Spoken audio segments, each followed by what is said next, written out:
morning, this is Mamta Verma and I welcome all of you at my class that is Literary Exam. So we will continuously doing post-structuralism in which we have completed Michel Foucault.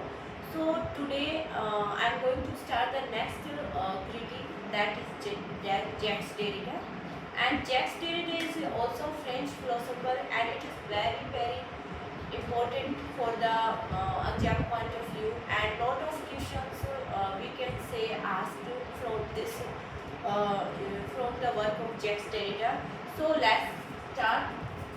So Jacques Derrida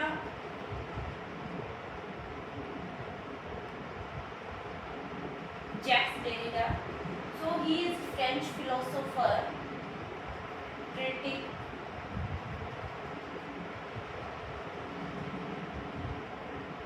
okay. So Jacques Derrida है वो post structuralism और we can say deconstructuralism से related है. तो जैसे कि structuralism में Ferdinand de शोशर है, उन्होंने अपना कॉन्सेप्ट दिया था जो सिग्निफायर और सिग्निफाइड का जो रिलेशन बताया था कि जो आर्बिट्रेरी है, ठीक है, कि सिग्निफायर है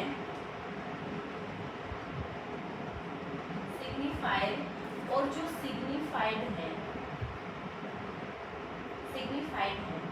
इन दोनों का रिलेशन है वो आर्बिट्रेरी है, मतलब बदलता रहता है. और जो स्ट्रक्चरलिज्म फर्डिनांड डी शोशर है जो स्ट्रक्चरलिज्म से रिलेटेड है, उन्होंने जो कॉन्सेप्ट दिया था, ठीक है, साइन का, कि सिग्निफायर और सिग्निफाइड का रिलेशन है वो आर्बिट्रेरी है. आर्बिट्रेरी कैसे?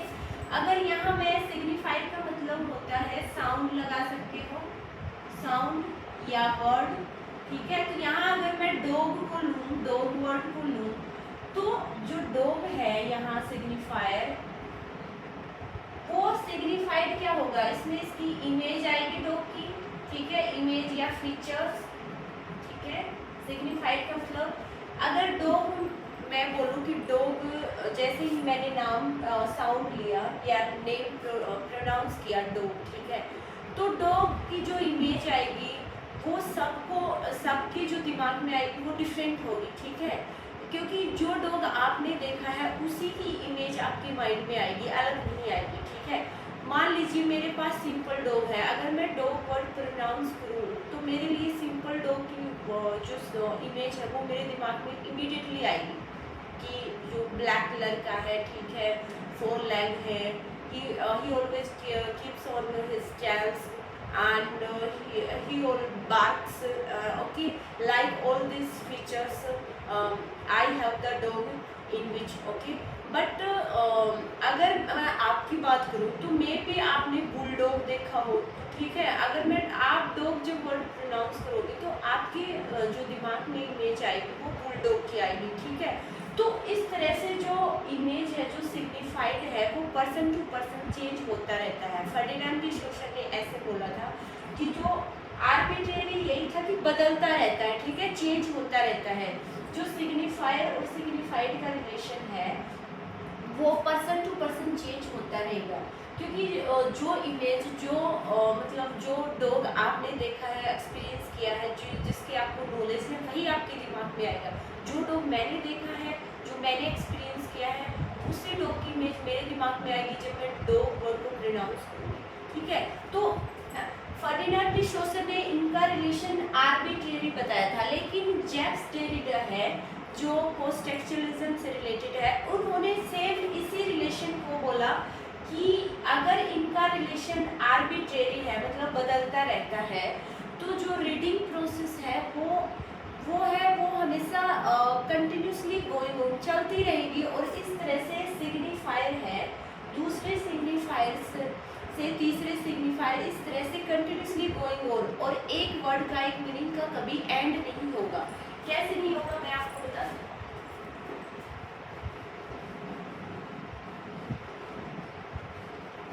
ठीक है, अगर मैं यहाँ सिग्निफायर में, अगर मैं यहाँ जैसे कि वाइट ले लूँ, ठीक है, वाइट क्या होता है, किसी ने पूछ लिया भाई वाइट क्या है, ठीक है.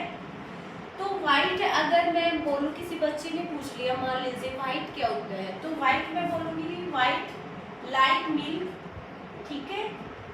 तो फिर उसने पूछा मिल्क क्या होता है, तो मैं बोलूँगी लाइक क्लाउड, ठीक है। उसने पूछा क्लाउड क्या होता है, तो मैं बोलूँगी फॉग, ठीक है। उसने पूछा फिर फॉग क्या होता है, तो मैं बोलूँगी स्मोक, ठीक है। तो इस तरह से ये जो प्रोसेस है वो continuously going on and it will never came to an end, ठीक है। तो जो सिग्निफायर है वो एक सिग्निफायर से दूसरे सिग्निफायर तक ऐसे ट्रेवल करता रहता है, ठीक है। और इस तरह से जो मीनिंग क्रिएट होती है, एक मीनिंग से जो दूसरा मीनिंग क्रिएट हो रहा है उसका कभी एंड नहीं होगा, वो कंटिन्यूसली चलती रहेगी। ऐसे ही एक सिग्निफायर से हम दूसरे सिग्निफायर पर ट्रेवल करते रहेंगे। तो फर्डिनांड जैक्स डेरिडा ने बोला है कि अगर इनका रिलेशन आर्बिट्रेरी है सिग्निफायर और सिग्निफाइड का, then the process of reading is continuously going on and it will never come to an end। जो प्रोसेस है इसको सिग्निफायर को पढ़ने की वो कभी भी एंड नहीं होगी, वो हमेशा चलती रहेगी। ऐसे जैसे कि हमने वाइट है, इसको मैं अगर एक्सप्लेन करूँगी तो हमें दूसरे वर्ड की जो हेल्प लेनी पड़ेगी। अगर मैं वाइट को एक्सप्लेन करने जा रही हूँ कि वाइट होता कैसे है, तो ठीक है हमें दूसरे सिग्निफायर की जरूरत पड़ रही है ना यहाँ, तो हमने मिल्क को लिया कि मिल्क जैसा होता है वाइट, ठीक है। अब हमें मिल्क को भी एक्सप्लेन करना पड़ता है कि मिल्क कैसा होता है, तो मैं थर्ड सिग्निफायर की हेल्प लूँगी कि क्लाउड जैसा होता है, ठीक है। फिर इसको एक्सप्लेन करूँगी तो फिर से हमें फॉग की हेल्प लेनी पड़ेगी। तो इस तरह से डेरिडा ने बोला कि जो सिग्निफायर है ये कभी भी सिग्निफायर तक पहुँचता ही नहीं है, ठीक है। ये यही ट्रेवल करता रहता है, एक सिग्निफायर दूसरे सिग्निफायर तक ही ट्रेवल करता रहता है, ये यहाँ कभी नहीं पहुँचता। और इस तरह से जो मीनिंग की प्रोसेस है वो कंटिन्यूसली चलती रहती है, हर बार एक नया मीनिंग क्रिएट होता रहता है। तो हम यहाँ सिग्निफायर तक तो पहुँच ही नहीं पाते, हर बार एक नया ही सिग्निफायर क्रिएट होता जा रहा है। तो फर्डिनांड डी सोसर कहती है कि जो मीनिंग है वो इसलिए क्रिएट हो रहा है क्योंकि दूसरा मीनिंग अब्सेंस से क्रिएट होता है, क्योंकि वहाँ पे दूसरा मीनिंग प्रेजेंट नहीं होता। लेकिन फर्डिनांड डी सोसर है, उसने बोला कि अगर मान लीजिए ट्री है, यहाँ पे मैं आपको एग्जाम्पल देती हूँ कि ट्री, पेड़ का एग्जाम्पल देती हूँ, ठीक है, ट्री। अब ये ट्री वर्ड है, इसका मीनिंग ट्री क्यों है? फर्डिनांड के अकॉर्डिंग इसका मीनिंग ट्री इसलिए है क्योंकि ये दूसरा नहीं है, दूसरी चीजें नहीं है, लाइक ये बेड, लाइक ये चेयर नहीं है, ठीक है, लाइक ये टेबल नहीं है, लाइक ये रिवर नहीं है, ठीक है। So Ferdinand de Saussure says that the meaning is create only because the tree is creating their meaning because it is not another things, it is not chair, it is not table, it is not river, only then the tree is meaning create the meaning tree, ठीक है। अगर tree अपना meaning create कर रही है तो वो इसलिए कर रही है क्योंकि ये दूसरी चीज़ नहीं है, लाइक ट्री एक चेयर नहीं है, ये टेबल नहीं है, ये रिवर नहीं है, इसीलिए ट्री अपना मीनिंग ट्री क्रिएट कर रही है। अगर ये होती तो मे बी ये मीनिंग अपना ट्री क्रिएट न करती, ठीक है। फर्डिनांड डी सोसर ने ऐसे बोला, लेकिन डेरिडा कहती है कि अगर ट्री अपना मीनिंग ट्री इसलिए क्रिएट कर रही है क्योंकि other things is not present, okay, ये अब्सेंस में मीनिंग क्रिएट करती है tree, because other thing is not present मतलब अब्सेंस है, अब्सेंस। तो डेरिडा ने बोला कि ट्री अपना मीनिंग ट्री इसलिए क्रिएट कर रही है क्योंकि वहाँ पे चेयर नहीं है, वहाँ पे टेबल नहीं है, वहाँ पे रिवर नहीं है, इसलिए ट्री अपना मीनिंग ट्री क्रिएट कर रही है। ये इन सब चीज़ों की अब्सेंस में अपना मीनिंग क्रिएट कर रही है। मान लीजिए अगर ट्री के साथ चेयर भी हो, टेबल भी हो, रिवर भी हो, तो ये अपना मीनिंग फिर ट्री क्रिएट नहीं करेगी, ठीक है। तो डेरिडा ने ये बोला कि मीनिंग है वो अब्सेंस में क्रिएट होता है। Tree is creating there meaning because other things is not present with him, उसके साथ दूसरी चीज़ें प्रेजेंट नहीं है, इसलिए उस अब्सेंस में ये ट्री मीनिंग क्रिएट कर रही है। लेकिन फर्डिनांड डी सोसर ने बोला कि ट्री अपना मीनिंग इसलिए क्रिएट कर रही है क्योंकि वो अदर थिंग्स नहीं है, लाइक वो चेयर नहीं है, वो टेबल नहीं है, ठीक है, या वो रिवर नहीं है, इसलिए वो अपना मीनिंग ट्री क्रिएट कर रही है। तो इन दोनों में ये डिफरेंस था, ठीक है। डेरिडा ने इसको चीज़ों की, अदर चीज़ों की अब्सेंस में मीनिंग क्रिएशन की प्रोसेस बताया है। और इसमें जो फर्डिनांड डी सोशर था, इसने बोला था कि ट्री इसलिए ट्री है क्योंकि ये बाकी चीज़ें नहीं है, इसलिए ट्री है। तो ये था जैक्स डेरिडा का जो डीकंस्ट्रक्शनिज्म या स्ट्रक्चरलिज्म। अब हम इसके वर्क की बात करते हैं, ठीक है, कि इसमें इनकी इम्पोर्टेंट वर्क क्या है, इसने क्या कॉन्सेप्ट दिया है।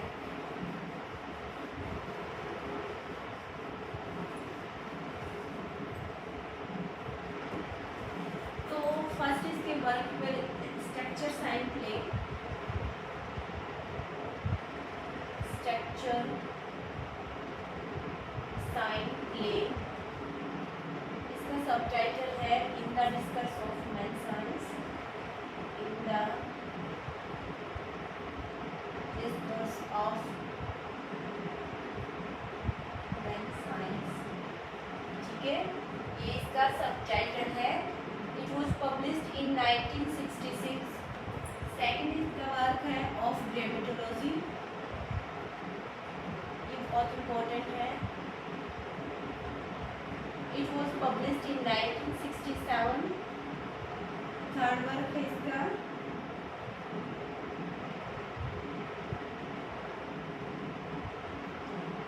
स्पीच एंड फिनोमिना, ठीक है, इनका पब्लिकेशन भी सेम है।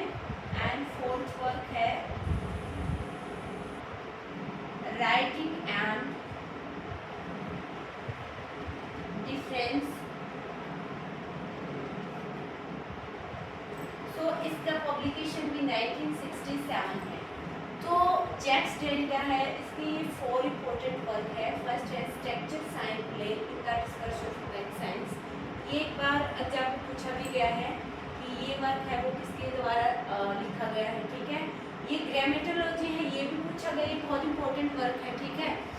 तो इसको जो गैथरिस वाइट है, इसको इसने दोबारा लिखा था या इस पर कुछ काम किया था इसको, ठीक है। और स्पीच एंड फिनोमिना, इसकी पब्लिकेशन 1967 है। राइटिंग एंड डिफरेंस, इसकी पब्लिकेशन भी सेम है। तो ये इम्पोर्टेंट वर्क है, इनके टाइटल आपको याद करने हैं ध्यान से। ऊपर वाले 2 वर्क हैं, ये सबसे ज़्यादा इम्पोर्टेंट है। अब इसके कॉन्सेप्ट क्या दिया है इसने, उस पर फोकस करते हैं, ठीक है। 1 बाय 1 समझते हैं क्या कॉन्सेप्ट दिया है जैक्स डेरिडा ने।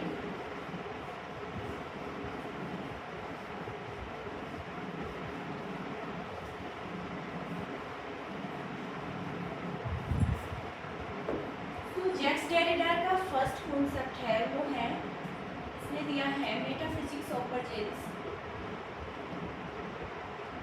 मेटाफिजिक्स ऑफ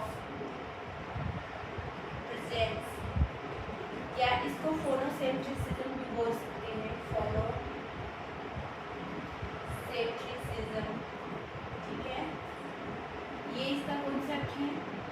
सेकंड इसने दिया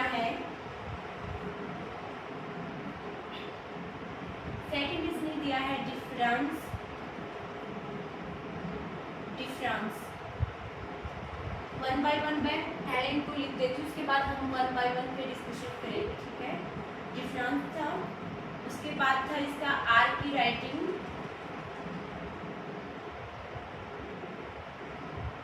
आर की राइटिंग। फोर्थ है अपोरिया, एंड फिफ्थ है there is nothing outside of text, there is nothing outside of text, ठीक है। तो ये 5 कॉन्सेप्ट दिए हैं जैक्स डेरिडा ने, और इनमें से 2-3 कॉन्सेप्ट एग्जाम में पूछे भी जा चुके हैं, ठीक है। तो ये आर की राइटिंग पूछा गया है, अपोरिया तो ज़्यादा बार पूछा गया है, एक बार नहीं 2-3 बार पूछा गया aporia repeatedly. Nothing outside of the text, ये भी पूछा गया है एग्जाम में, पब्लिकेशन मुझे ध्यान में नहीं है, एक बार ये नेट के 2 बार में भी नेट के एग्जाम में पूछा गया है। और पीएचडी के एंट्रेंस में भी आ चुका है, गेट में भी पूछा जा चुका है ये सेम। तो सभी ही जैक्स डेरिडा की जो कॉन्सेप्ट है वो बहुत इंपॉर्टेंट है, इनको वन बाय वन हम समझते हैं, ठीक है। सो मेटाफिजिक्स ऑफ प्रेजेंस क्या होता है या फोनोसेंट्रिसिज्म बोलते हैं इसको। तो यहाँ जो जैक्स डेरिडा है वो राइटिंग और स्पीच में डिफरेंस बताते हैं, ठीक है कि, और उन्होंने बोला कि जो स्पीच होता है वो मोर प्रिविलेज होता है दैट राइटिंग। उसने स्पीच को ज़्यादा इम्पोर्टेंस दिया है राइटिंग की बजाय। वो कहते हैं कि जो स्पीकर होता है वो हमारे सामने प्रेजेंट होता है, ठीक है, हम उसको देख सकते हैं, उसके स्पीच को सुन सकते हैं, उसको महसूस कर सकते हैं। और जो राइटिंग होती है वो उसमें कुछ अब्सेंस होता है, मतलब राइटिंग है वो किसी के द्वारा लिखी गई है, किसी भी राइटर के द्वारा, वो राइटर हमारे सामने प्रेजेंट नहीं है, ठीक है। तो वो राइटिंग को कम प्रिविलेज देता है, क्योंकि यहाँ जो अब्सेंस होता है वो राइटर है वो वहाँ प्रेजेंट नहीं होता, राइटर वहाँ अब्सेंस है, इसलिए वो राइटर को कम प्रिविलेज देते हैं, कम इम्पोर्टेंस देती है और स्पीच को ज़्यादा देती है। Because speaker is present before us, we can see him, we can feel his speech, okay, so that is genuine, speech is genuine than writing, and writing on the other hand, writer is written anything, and we are reading his writing, but the writer himself is not present before us. So how we can know that his writing is genuine, how we can feel it, how we can listen it. So only then he says that speech is more important than writing. तो यहाँ वो speech को ज़्यादा importance देती है, यही था metaphysics of presence, ठीक है। प्रेजेंस का मतलब होता है यहाँ स्पीच में है जो स्पीकर होता है वो प्रेजेंट होता है हमारे सामने, ठीक है, और राइटिंग में जो राइटर होता है वो एब्सेंट होता है हमारे सामने, ठीक है। तो ये था इसका concept metaphysics of presence. Second आता है डिफरेंस। इसमें डिफरेंट और डिफरेंस है, इसमें सिर्फ ई का फर्क है, यहाँ डिफरेंट की जो स्पेलिंग में ई आता है यहाँ ए दे रखा है इसने, ठीक है, लेकिन इसका मीनिंग वही है डिफरेंट, ठीक है, लेकिन ये डिफरेंस पढ़ा जाएगा क्योंकि इसने यहाँ ए ही लिखा है ए की बजाय। तो ये डिफरेंस क्या होता है, उसने बोला है कि कोई भी मीनिंग है या सिग्निफायर है वो अपना मीनिंग इसलिए क्रिएट कर रहा है क्योंकि वो डिफरेंट है दूसरे वर्ड से। अगर मैं ये बोलूँ यहाँ कि कैट है, कैट, वो कैट अपना मीनिंग इसलिए प्रोड्यूस कर रही है, कैट मीनिंग इसलिए क्रिएट हो रहा है क्योंकि ये डिफरेंट है, किससे, हैट से डिफरेंट है, बैट से डिफरेंट है, ठीक है, कुछ भी लगा लो, अदर वर्ड से डिफरेंट है, बाकी दो स्पेल तो दोनों में ही सेम है, लेकिन ये अपना मीनिंग कैट इसलिए क्रिएट कर रही है क्योंकि ये हैट से भी डिफरेंट है और बैट से भी डिफरेंट है, ठीक है। अगर हम कैट को मान लीजिए, हम कैट को जैसे मैंने वाइट को समझाया था, ठीक है, तो मान लीजिए हम वाइट को समझा रहे हैं कि वाइट क्या होता है, तो इसके लिए हमें दूसरे सिग्निफायर, दूसरे वर्ड की जरूरत पड़ रही है। लाइक मैं यहाँ वाइट को समझाने के लिए मिल्क लूँ, ठीक है, मिल्क लिया, तो ये जो दूसरा वर्ड है दैट इज कॉल्ड डिफर या डिफरेंस, ठीक है, ये वर्ड है दूसरा वर्ड जिसकी सहायता लेनी पड़ रही है हमें वाइट को समझाने के लिए, ये डिफरेंस कहलाता है। तो ये होता है डिफरेंस की एक वर्ड अपना मीनिंग इसीलिए क्रिएट कर रहा है क्योंकि वो दूसरे वर्ड से अलग है, इसलिए उसका मीनिंग क्रिएट हो रहा है। उसके बाद है आर की राइटिंग।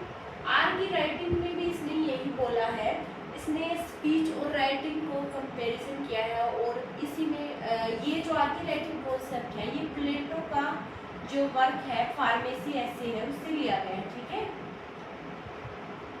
फार्मेसी, ये प्लेटो का एक ऐसे था फार्मेसी, ठीक है, प्लेटो, तो उससे लिया गया है आर की राइटिंग कॉन्सेप्ट, और इसी में भी इसने डेरिडा ने कंपैरिजन ही किया है स्पीच और राइटिंग का, और इसने यहाँ भी स्पीच को ज़्यादा प्रिविलेज दिया है बजाय की राइटिंग में।